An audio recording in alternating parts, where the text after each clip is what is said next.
Merci donc à Nasser Ladan pour cette pause qui s'impose aussi. Jonathan Batengene, nous allons d'abord parler du Cameroun. Tout à fait. Qu'est-ce que le Cameroun nous réserve aujourd'hui? Bouba, nous revenons sur le coup de gueule, sur la fin de coup de gueule de l'autre jour, vendredi, avec la suite. Nous avons encore creusé le dossier. Eh bien, l'affaire Mokolo Mvondo, c'est un véritable séisme au sommet de l'État, parce que il y a de plus en plus de langues qui se délient, qui s'inquiètent de la dérive au niveau du Consupé contre ce haut gestionnaire qui est un gestionnaire panafricaniste. Ce gestionnaire qui, dans les cercles du pouvoir, est considéré comme l'un des tenants de la ligne du panafricanisme. Il faut noter que ces derniers temps, plusieurs responsables identifiés comme étant des hauts cadres, des hauts fonctionnaires panafricanistes font comme ça l'objet de pression incompréhensible, étrangement après un article de Jeune Afrique qui est paru et qui parle de ces hauts fonctionnaires panafricanistes qui se retrouvent, que ce soit dans les armées ou dans les autres administrations, et qui de plus en plus font pression autour du chef de l'État pour qu'on revienne à une orthodoxie panafricaniste comme l'ont pensé les Kwame Nkrumah. Tous ces fonctionnaires-là, comme Kolum Vondo, nous vous adressons notre vive solidarité. Nous sommes avec vous. Voilà comment l'État camerounais doit avancer dans le panafricanisme. Et vos succès, tout ce que vous portez, font l'honneur du Cameroun et de l'ensemble de l'Afrique. Nous sommes fiers de vous, les panafricanistes qui sont dans l'administration. Mais ils sont très combattus. Eh bien, regardez ce qui arrive à M. Mokolo Mvondo. M. Mokolo Mvondo, il a, en 2009, reçu une prime. C'était sa première année, il venait de prendre la CNPS. Le ministre, l'ancien directeur général Passem avait été promu ministre des Finances. Monsieur Motazé, le ministre Motazé. Et lui, quand il arrive, première année, pim, il fait décoller la boîte encore d'un cran. Les résultats sont records, 22 milliards de bénéfices. Le conseil d'administration décide de lui accorder une prime. Pas seulement à lui, le président du conseil d'administration va recevoir également une prime irrelative. Le directeur général adjoint va également être gratifié et le responsable financier. Plusieurs années après, le contrôle supérieur de l'État parle d'irrégularité dans la prime accordée à monsieur le directeur général de la Caisse nationale de prévoyance sociale. Eh bien, la grande interrogation, c'est que s'il y a irrégularité, puisqu'il s'agissait d'une décision du conseil d'administration qui a été exécutée par le responsable financier de la boîte, pas par monsieur le directeur général, par le responsable financier, et sur ordonnancement du directeur général adjoint, donc il n'y a même pas conflit d'intérêt, alors en fait c'est toute la procédure qui aurait été visée. Et l'ensemble des responsables bénéficiaires auraient normalement été intégrés ou bien inquiétés par la procédure au niveau du Consupé. Que non, que nenni, il n'y a pas de procédure contre les autres. La procédure n'est intentée que contre M. Mokolo Mvondo. Donc, c'est une véritable chasse aux sorcières qui est ouverte contre M. le directeur général de la CNPS. Et le véritable objectif, c'est de le fragiliser, de le présenter comme un de ces gestionnaires délicats, alors que non. C'est un gestionnaire propre, c'est un homme d'une forte intégrité, c'est un homme qui a beaucoup à cœur, qui aime beaucoup le Cameroun, qui aime l'Afrique et qui travaille pour que l'Afrique soit toujours une entité souveraine. Il est aujourd'hui membre du conseil d'administration d'Afreximbank, Africa and China Export Import Bank, cette banque qui travaille au développement de l'Afrique. Il faut noter que les plus grands projets structurants en Afrique sont financés par Afreximbank. C'est une banque d'importance majeure dans la coopération sino-africaine. Et aujourd'hui, M. Mokolo Mvondo, son mérite a été reconnu en le promouvant comme membre du conseil d'administration. Il fait partie de ces gestionnaires de la fortune publique, mais surtout du domaine financier qui réussissent à sortir la tête de l'eau, à mettre notre pays au devant de la scène. La Caisse nationale de prévoyance sociale est une entreprise qui engrange toutes les années des résultats positifs, mais surtout une reconnaissance internationale. C'est l'une des meilleures sociétés de prestations, de gestion des pensions sociales les plus cotées d'Afrique.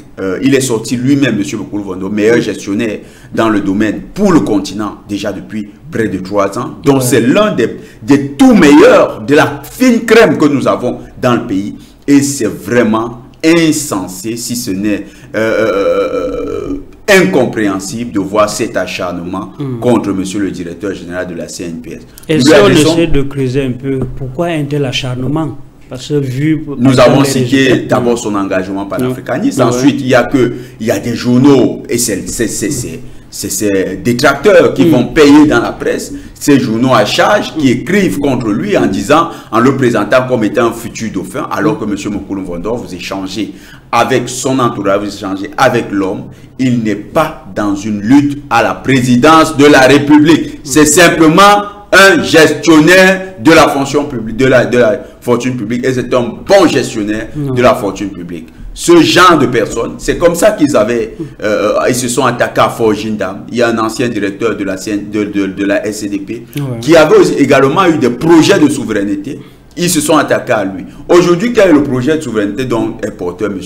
Mokolo Mvondo? C'est que la CNPS veut récupérer Eneo, le fleuron de la gestion de l'électricité du Cameroun. La CNPS veut devenir l'actionnaire majoritaire. Ce sera une première de voir une entreprise d'État qui rachète une ancienne entreprise d'État pour la nationaliser. Il est véritablement l'un des artisans du nationalisme économique camerounais dans les cercles du pouvoir. Et nous voulons la promotion de ce genre de hauts fonctionnaires. Il faut que ce soit ce genre de hauts fonctionnaires qu'on retrouve aux affaires, au ministère des Finances, au ministère de l'économie. Pas ceux qui vont nous amener toujours vers les droits de tirage spéciaux, vers les crédits de la Banque mondiale, vers le FMI, toujours avec l'endettement. Cette économie ouattariste, nous n'en voulons pas.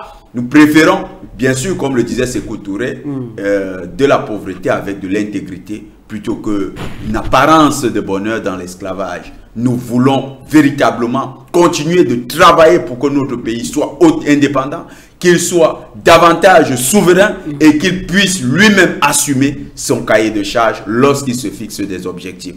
Et M. Mokolo Mvondo se présente comme étant un de ceux-là qui ont toujours envisagé le Cameroun dans ce sens de cette souveraineté. Nous le soutenons, nous soutenons les efforts de l'État du Cameroun à promouvoir ce genre de fonctionnaires et nous dénonçons tous ceux qui, au secrétaire général de la présidence de la République, qui manipulent le consup pour inquiéter M. Mokolo Mvondo, tous ceux-là qui tapent dans l'ombre, sont en train de servir les intérêts de la France-Afrique, qui veulent servir les intérêts étrangers en inquiétant, en créant cet acharnement contre M. le directeur général de la Caisse nationale de prévoyance sociale. Et nous avons rappelé qu'il y a un dossier, il a montré qu'il est l'homme qu'il faut, à la place qu'il faut. Et d'ailleurs, nous pensons qu'il peut avoir mieux. Par exemple, le ministère des Finances, ce serait encore reconnaître à sa juste valeur M. Mokolo Mvondo. Vous vous souvenez, il a pris une mesure qui s'est avérée salutaire. Il avait demandé à tous les directeurs généraux de banque de ne pas se plier aux injonctions de la caisse de dépôt et de consignation parce qu'il savait que le cadre légal n'existe pas et que dans de telles conditions, on entrait dans le registre du détournement de fonds. Grâce à lui, l'État du Cameroun n'a pas été plongé dans une faute collective qui allait être lourde de conséquences dans la vision et la perception de la gestion de cet État. On devait y voir encore un État très déliquescent et ceux qui sont dans le vautourisme politique allaient effectivement encore nous dire que vous voyez le vieux croulant des tout dit ne gère plus rien. La République est en mode pilote automatique et les acteurs agissent désormais chacun à sa guise. Grâce à la vigilance et à la vision très pragmatique de M. Mokolo Mvondo, au professionnalisme qu'il a impulsé dans cette lecture de l'action de la Caisse de dépôt et de consignation, nous avons évité et échappé au pire. Merci à M. le directeur général de la Caisse nationale de prévoyance sociale pour cette posture avant-gardiste. Il est de ceux-là qu'il faut autour du chef de l'État. Il est de ses proches collaborateurs qui manquent certainement auprès du chef de l'État pour simplement lui, parfois lui donner la bonne information, lui donner le bon conseil sur l'action économique. Nous savons que le chef de l'État nous écoute, nous savons que les hautes instances nous écoutent, nous comptons sur la proactivité de ces hauts responsables pour épargner à M. Mokolo Mvondo cet acharnement, cet embêtement d'une convocation au consuper. Ce n'est pas freiner l'action du contrôle supérieur de l'État. Si le contrôle supérieur de l'État doit agir, nous sommes les premiers à soutenir son action. Nous avons toujours demandé une résurgence, mais surtout une véritable remontada du consuper, parce que nous avons quand même eu Covid-Gate, nous avons eu les stades Olympe-Gate, nous avons d'autres scandales qui sont là et se restent latents. Il y a des scandales sur la construction des routes. Nous ne voyons pas le consuper se pencher sur la question. Nous avons aujourd'hui un goudron biodégradable.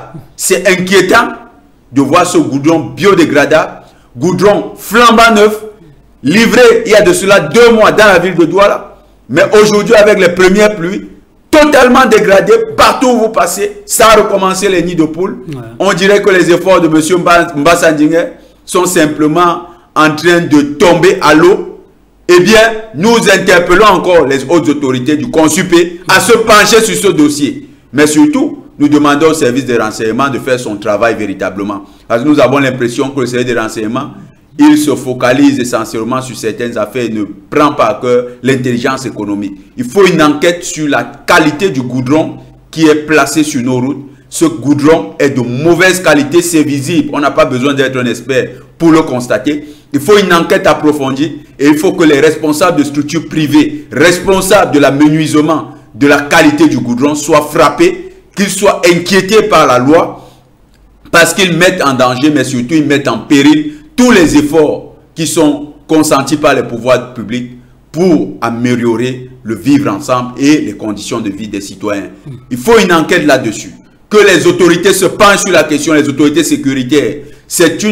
Ça participe certainement de l'action de déstabilisation. Il faut que tous les responsables de structures privées qui contribuent à nous servir ce mauvais goudron, que tous soient interpellés et que devant la loi, ils puissent répondre. Nous interpellons les autorités judiciaires pour qu'elles se penchent sur la question, au lieu d'aller embêter un très bon gestionnaire comme monsieur le directeur général de la CNPS, que tous les retraités adorent, monsieur Mokolo Mvondo. C'est une référence que nous devons protéger. C'est ce genre de hauts fonctionnaires patriotes, nationalistes que nous devons soutenir. Merci Jonathan Batengene. En tout cas, c'est le message quand même qui concerne l'ensemble du continent africain, l'ensemble des pays africains. Il faut soutenir quand c'est bien et surtout il faut également apprécier quand c'est bien fait justement. Alors nous allons partir de l'autre côté de la régie pour voir si Charlie est déjà là ou pas encore. Voilà, nous allons donc refermer la première halte. Il s'agissait comme ça du coup de gueule, ce message qui s'adressait justement à ce détracteur du directeur général de la Caisse nationale de prévoyance sociale, donc CNPS. Mesdames, Messieurs, nous allons donc entrer dans le vif du sujet, mais juste après ce générique.